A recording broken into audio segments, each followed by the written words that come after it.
wabarakatuh. Perkenalkan, nama saya Adolf Dalveno Nardohani, biasa disapa Nardo, dengan NIM B1A1191996 dari kelas E, Angkatan 2019, Program Studi S1 Farmasi, Universitas Mengeriski Makassar. Pada video ini, saya akan mereview materi kimia fisika dasar, di mana yang akan saya bahas yaitu adalah ikatan ion. Langsung saja, untuk mempersingkat waktu, saya akan menjelaskan apa itu ikatan ion.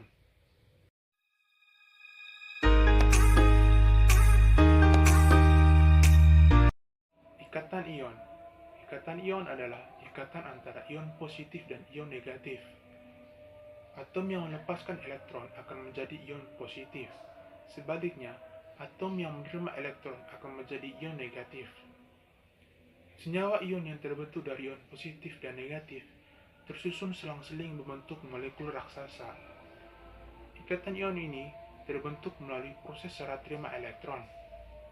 Supaya jumlah elektron yang diberikan suatu atom sama dengan yang diterima atom lain, maka koefisien reaksinya harus disamakan. Pada umumnya, bila suatu unsur logam bersenyawa dengan suatu unsur non-logam, elektron-elektron dilepaskan oleh atom-atom logam dan diterima oleh atom-atom non-logam. Ikatan ion juga disebut ikatan elektrovaler atau heteropolar. Senyawa yang mempunyai ikatan ion disebut senyawa ion. Susunan senyawa ion tersebut adalah setiap ion positif dikelilingi beberapa ion negatif, demikian juga sebaliknya. Berikut beberapa ciri dari senyawa ionik. Yang pertama, mempunyai titik didih dan titik leleh yang tinggi. Yang kedua, gaya tarik-menarik antar partikel yang sangat kuat. Dan yang ketiga, tidak dapat memancarkan listrik karena ion-ion yang berada dalam kristal sulit bergerak. Menurut James E. Brady, pada tahun 1990, ia mendefinisikan tentang ikatan ion, di mana definisinya yaitu, ikatan ion adalah ikatan yang terjadi akibat perpindahan elektron dari suatu atom ke atom lain. Ikatan ion terbentuk antara atom yang melepaskan elektron dengan atom yang menangkap elektron.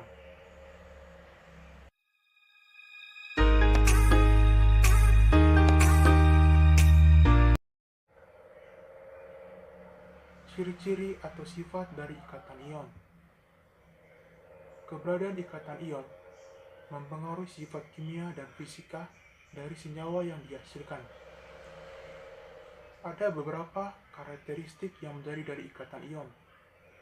Yang pertama, karena dari kenyataan bahwa logam cenderung kehilangan elektron dan non-logam cenderung untuk mendapatkan elektron. Ikatan ion yang umum antara logam dan non-logam. Oleh sebab itu, tidak seperti ikatan kovalen yang hanya bisa terbentuk antara non-logam. Ikatan ion bisa terbentuk antara logam dan non-logam. Yang kedua, sementara penamaan senyawa ion, nama logam selalu datang pertama dan nama non-logam selalu datang kedua. Misalnya NaCl atau natrium klorida, di mana natrium merupakan logam dan klorin merupakan non-logam. Yang ketiga, ketika senyawa ion dilarutkan dalam pelarut untuk membentuk larutan homogen, larutan cenderung untuk mengantarkan listrik. Yang terakhir atau yang keempat, ikatan ion mempunyai efek pada titik leleh senyawa juga, karena senyawa ion cenderung mempunyai titik leleh yang lebih tinggi, yang berarti bahwa ikatan ion tetap stabil untuk rentang suhu yang lebih besar.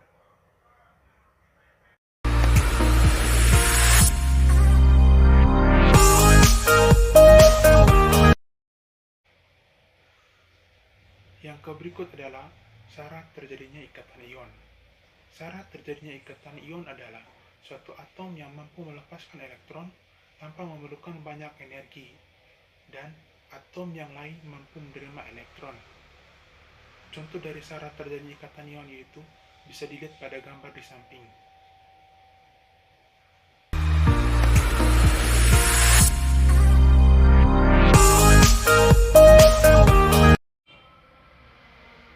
Selanjutnya yaitu pembentukan ion positif. Ion positif terbentuk karena suatu atom melepaskan elektron. Atom yang cenderung melepaskan elektron berbentuk ion positif. Umumnya adalah atom unsur logam. Oleh karena itu, unsur logam merupakan unsur elektron positif. Unsur logam golongan utama cenderung melepaskan elektron valensinya, agar konfigurasi elektron valensinya dengan konfigurasi elektron logam mulia. Contoh dari pembentukan ion positif bisa dilihat pada gambar di samping.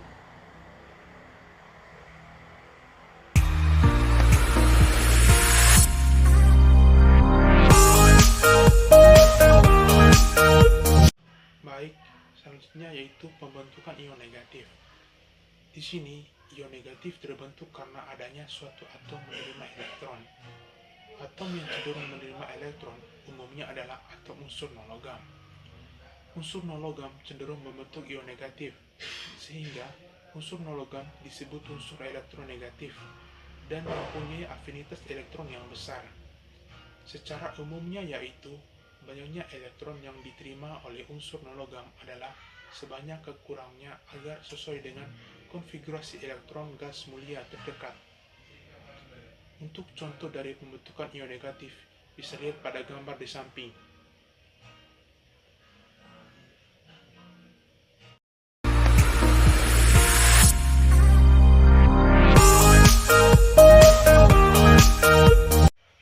Yang berikut adalah beberapa sifat dari senyawa ionik. Yang pertama, senyawa ionik cenderung mempunyai konduktivitas listrik sangat rendah dalam bentuk padatan, akan tetapi pengantar listrik sangat baik pada keadaan leburnya. Daya hantar listrik ini diasosiasikan dengan adanya ion-ion positif dan negatif yang bergerak bebas karena pengaruh listrik. Dalam keadaan padat, ion-ion ini diikat kuat dalam kisi, tidak mengalami migrasi dan perpindahan, dan juga tidak membawa arus listrik. Yang kedua, senyawa ionik cenderung mempunyai titik lele yang tinggi. Ikatan ionik biasanya sangat kuat dan terarah ke segala arah. Ini bukan berarti bahwa ikatan ionik lebih kuat daripada ikatan kovalen, melainkan karena sebaran arah ikatan segala arah, dan inilah yang merupakan faktor penting dalam kaitannya dengan titik lele yang tinggi. Yang ketiga, senyawa ionik biasanya sangat keras tetapi rapuh. Kekerasan senyawa ionik sesuai dengan argumen tersebut, sekalipun perlakuannya melalui pemisahan secara mekanik ketimbang pemisahan termal terhadap gaya tarik-menarik antar ion. Kecenderungan kerapuhan merupakan akibat sifat alami ikatan ionik. Jika cukup gaya untuk menggeser sedikit ion-ion, maka gaya yang semula tarik-menarik akan berubah menjadi gaya tolak-menolak, karena kontak antar anion dan antar kation menjadi lebih signifikan. Akibatnya, kristal menjadi mudah terpecah-pecah, dan hal inilah yang banyak ditemui pada banyak mineral.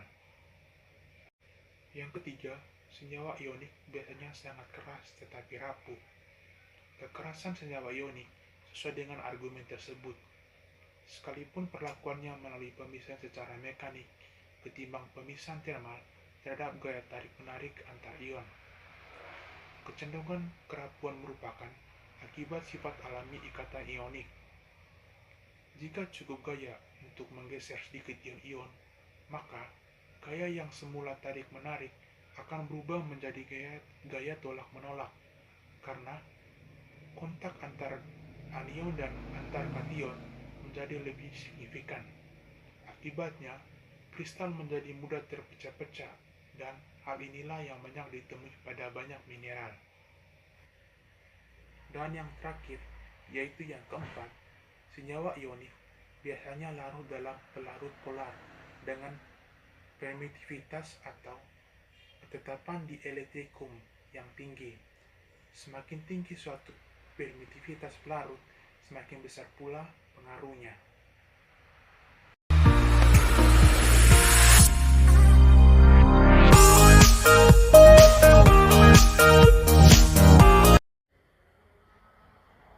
Berikutnya yaitu struktur kristal ionik. Zat padat dapat diklasifikasi atas dasar tipe ikatan, yaitu ionik, kovalen, metalik, dan van der Waals, dan atas dasar simetri kristal dalam hubungan antar panjang dan sudut sumbu-sumbu kristal, yaitu kubus, tetragonal, ortorhombik, heksagonal, rombohedral, monoklinik, dan triklinik.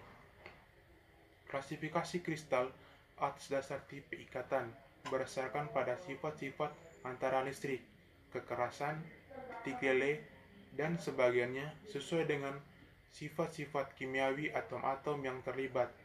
Sedangkan klasifikasi kristal terhadap sinar X untuk menentukan sudut-sudut antarmuka atau oleh difraksi sinar X untuk menemukan keteraturan internal.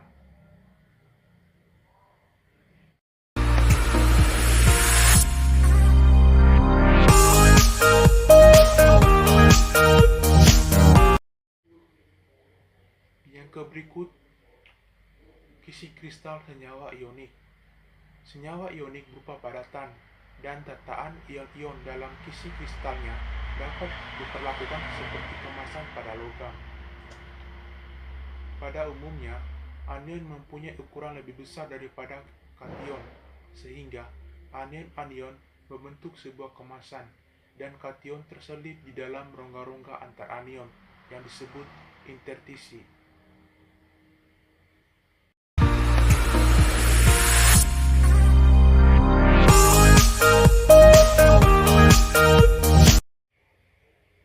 Kecenderungan titik lele.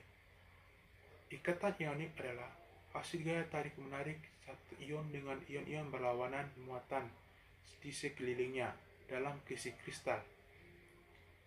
Proses perolehan melibatkan pemusatan parsial gaya tarik-menarik tersebut dan mengizinkan ion-ion dapat bergerak bebas dalam fase cairnya. Titik lele yang tinggi bagi senyawa ionik menyarankan bahwa ikatan ionik tentunya sangat kuat. Semakin kecil ukuran ion, berarti terpusat muatannya, sehingga semakin kuat pula ikatan ioniknya, dan dengan demikian semakin tinggi titik lelenya.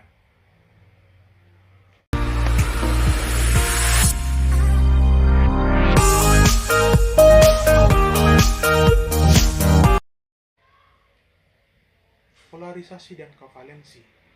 Sebagian besar penggabungan logam dan non-logam mempunyai karakter senyawa ionik, namun terdapat beberapa kekecualian.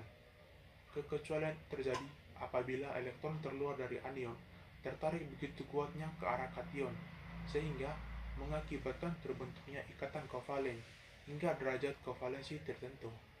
Artinya, rapatan ion terdistorsi ke arah kation. Distorsi atau penyimpangan dari bentuk ideal anion ini yaitu sferikal atau dalam bentuk bola yang disebut polarisasi. Semakin besar sifat polarisasi anion, semakin besar sifat derajat ikatan kovalensinya. Dari materi yang saya bahas di sini, maka saya dapat menyimpulkan yang pertama, ikatan ion adalah ikatan antar ion positif dan ion negatif. Yang kedua, ikatan ion terjadi apabila pemakaian bersama elektron oleh suatu atom. Dan yang ketiga, atom yang melepaskan elektron akan menjadi ion positif. Sebaliknya, atom yang menerima elektron akan menjadi ion negatif. Baik, dari itu saja pembahasan saya mengenai ikatan ion. Semoga apa yang saya sampaikan ini dapat bermanfaat bagi teman-teman. Kurang dan lebihnya saya mohon maaf. Sekian dan terima kasih.